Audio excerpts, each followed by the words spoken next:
All right, so now that we have all the content for Marvel's Spider-Man from Insomniac Games, I thought it would be kind of interesting to give my wish list on things I'd like to see them do in the sequel in terms of the setting, the characters, the gameplay, just things like that.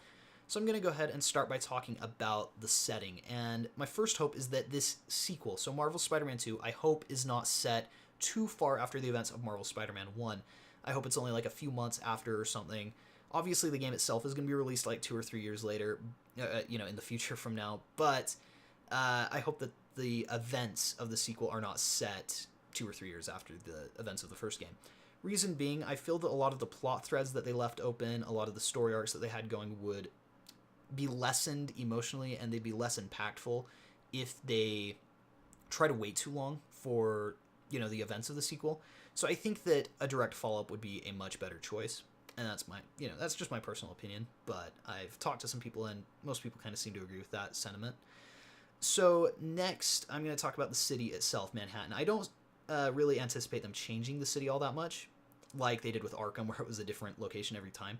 Like, I don't think that they're going to go and have you swing around Queens or anything, but I could see them opening the map a little bit. And not to say that they won't open up, like, Queens or Brooklyn or something like that. I just personally don't really see them doing that. I could see them maybe opening the Statue of Liberty, some of the islands surrounding Manhattan. But the city and the map itself, I don't really anticipate too much of an adjustment. So what they should do instead is change the aesthetic of the weather and kind of just the tone of the city itself. So I think that, again, if they set this like 3 months after the events of the first game, that would allow for a winter theme. And that's something we haven't really seen in a Spider-Man game. We've seen it in the comics and TV shows, but not so much in the movies or video games. So I'd like to see kind of a snowy New York. I think there'd be a lot of benefit to that. It would feel like a fresh experience, and it's just something I'd really like to see. So next I'm going to talk a little bit about the gameplay. And in terms of combat and traversal and the gadgets and stuff, I don't think they need to make too many adjustments. I actually think that the gameplay of Marvel Spider-Man is really, really good. I think they could refine it and make small adjustments. Like with combat, they could focus on aerial combat a lot more. They could find more ways for, sort of be more agile, and maybe they could introduce wall combat or something. I don't know. I do think that they could adjust the combat just a bit and refine it, but again, I don't think that they need to adjust too much because it works really well. So now in terms of the story and characters, I would really like to see Peter Parker remain the main character for the time being. I've seen some people, especially after Into the Spider-Verse, saying that they just want Miles to become the main character. And while I think somewhere down the line that could really be a good idea, and they could set that up with this game and maybe the next one, but I don't feel that this is the best time to make the switch. Reason being, most of the plot threads and story arcs are aimed and connected with Peter. Like with Norman Osborn, Harry Osborn, Yuri Watanabe, they wouldn't feel as... Yeah, it would feel a little bit alienated, I think, if they were experienced from the perspective of Miles, because he doesn't have that emotional connection to any of them, whereas Peter does. So I'd like to see Peter return. I'd like to see Miles take a leading role in the story, just not the main character yet. I'd like to see MJ come back. I'd like to see Black Cat come back at some point. I'd like to see Silver Sable even. Potentially. She's not like at the top of my list. Like if she's not in the game, I don't really care. But after her role in Silver Lining, I'd be okay with it. I still don't necessarily want them to bring in Iron Man or Captain America or other heroes. I personally prefer, if it's a Spider-Man game, I personally prefer if they keep it just Spider-Man. But again, that's just my personal opinion. I respect people who have the opinion that the Avengers and the wider Marvel universe should be introduced. I don't know. It's kind of weird because I don't want like another, A-list hero coming in. But with that being said, I'd be okay if like Doctor Strange came in as an ally or something.